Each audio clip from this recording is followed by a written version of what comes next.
Hey everybody, welcome back to the channel. This is Victor of Cars Jubilee, and today we're back in my Ioniq 5 talking about the driver's display view modes.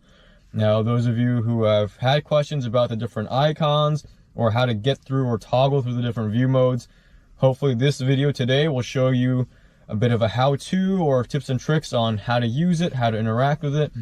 And those of you who have possibly even looked at the manual, this will hopefully clear up some of the confusion that's going on because the manual isn't very clear here. And lastly, those of you still cross-shopping the different EVs, the hope is that today's demo will show you what the Ioniq 5 driver's display can actually show you on a day-to-day basis. So let's get to it.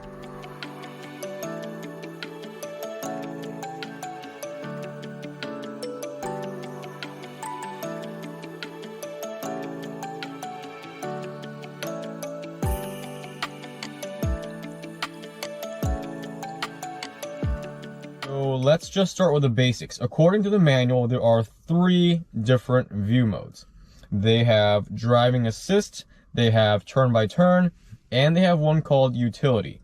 However, if you look at my driver's display, you'll see there are actually 4 icons, and that would point to there being 4 view modes. But as I pointed out in the manual, they only show there being 3 view modes, and they don't actually discuss any of the icons related to these view modes.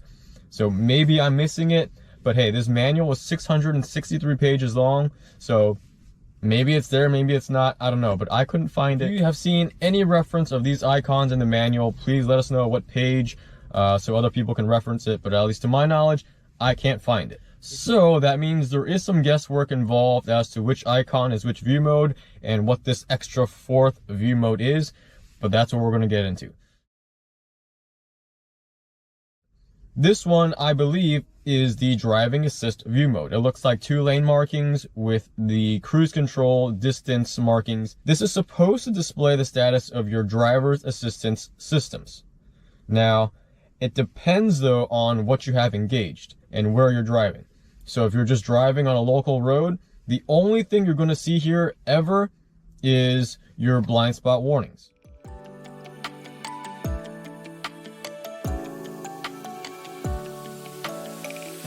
On the flip side, if you're on the highway and you have HDA engaged and your car has HDA 2, that's when you'll see what's called surrounding vehicle information. You'll see other cars on the road shown as these little squares or rectangles floating around on the screen. But again, there are very set parameters. You have to be going a certain speed. I think you have to go over 10 miles per hour. And once you slow down to about 5 miles per hour, they disappear again. So in day-to-day driving, most of the time, it's just useful for blind spot warnings, which I think is nice. This next view mode has a little car icon, and this one has to do with efficiency. There are 3 different ones that you can toggle through.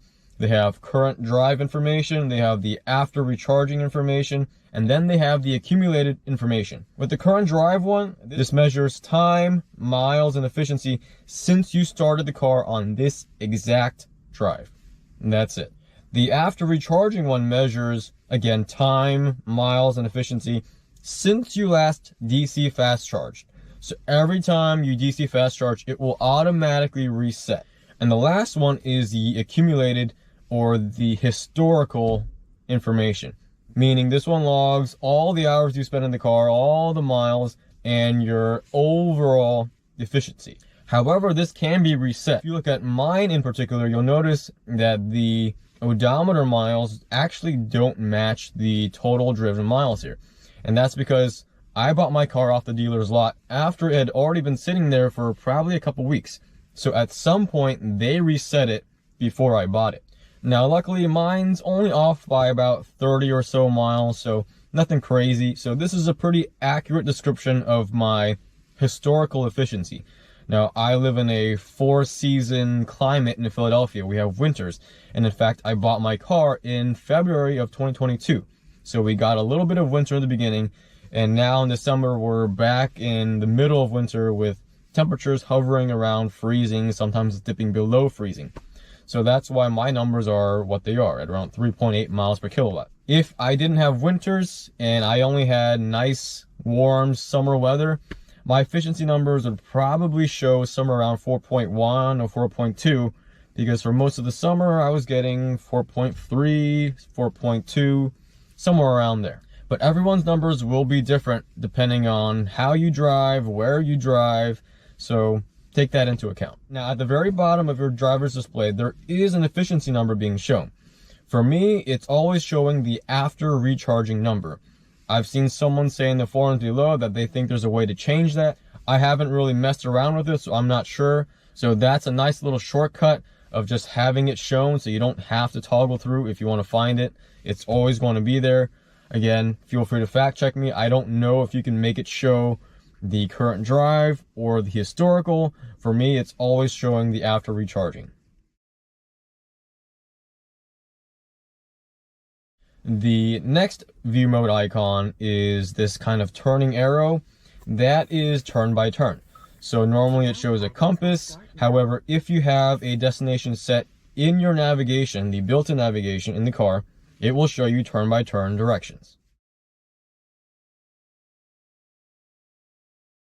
And then there's this last one, which is just the letter I in a circle. I guess maybe we can call this one the utility view mode. This one displays two really important things. Number one is tire pressure.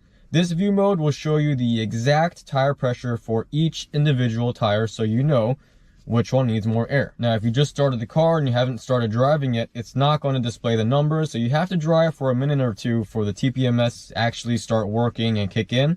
So if you see nothing there, just keep driving. Eventually it'll show up, and then it'll circle in orange which ones need more air. I've seen a lot of people ask, how do I reset my TPMS? The sensors are going off. Well, if the sensors are going off, that means the tire pressure is incorrect. If you want to know the correct tire pressure, double check your driver's side door jamb. It's on a little sticker there. Once you've got it to those numbers, just drive. Give it a mile or two, give it a couple minutes, and it will automatically sense what the tire pressure is. And if it is at the correct level, the warnings will go away automatically. You don't have to reset anything. The other really important thing that this view mode provides is the energy flow driving force distribution. This one is really cool, and I personally learned a lot from it. This tells you three really important things. Number one, where is the power being sent? Number two, how much power is being sent? And number three, where is the regen coming from? Is it coming from the front motor? Is it coming from the rear motor? Is it coming from both? This lets you see it all in real time. Now, if you have an all-wheel drive model, this is really helpful, because then you can see when your car is running in rear-wheel drive and when your car is running in all-wheel drive. And if you have the time and the patience to learn it and to pay attention to it, you can kind of figure out how to drive more efficiently. So I highly encourage those of you that have never used this before to give it a try. Watch the screen to see where the power is being sent, how it's being sent, and go ahead and mess around with the drive modes, with eco, normal, and sport. You'll see how things change. Also try it out with the different regen levels. You'll notice that with iPedal engaged, it's always sending power to both front and rear motor. Those of you that want a shortcut, feel free to check out my old video where I went in depth. I'll link the video somewhere up here so you can take a look. But again, this view mode, super helpful, super important if you want to know how to drive more efficiently with your all-wheel drive models. So there's really only two buttons that you need to interact with the driver's display view modes. The first one is this right here. This looks like two little menu icons stacked on top of each other. And the other one is this left toggle on the right bank of the steering wheel. Just toggle up or down. So for example, here I'm in the efficiency view mode or the drive info view mode. You can just toggle up or down to go through these different screens in this view mode. Now let's say, for example, I want to switch to a different view mode. That would be this menu icon right there. Tap that once. That'll take you to the next one, which is currently turn by turn. And then we have the tire pressure. Now here, with the tire pressure one, again, it's not going to show anything unless you start driving for a mile or two. Say you want to get to the energy flow driving force distribution. That's in this view mode. You just have to toggle up or down. So again, to just toggle through the different view modes, all you have to do is just hit this one. And that's it. And then once you're in that specific view mode, if you want to toggle up or down, that's just this one right here. So all in all, I actually do really like how Hyundai set up the driver's display.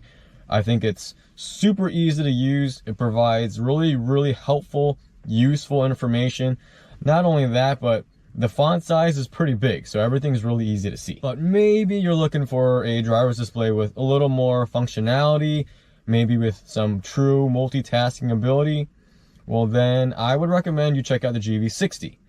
And I did a video on that driver's display, and it definitely is a little more confusing, but it offers a lot more functionality and, like I said, true multitasking. So feel free to check that video out. If you're interested, I'll link it above here. So anyways, that wraps this video up. I hope that was helpful for all of you to just kind of get an idea of what the view modes can do, how to interact with it.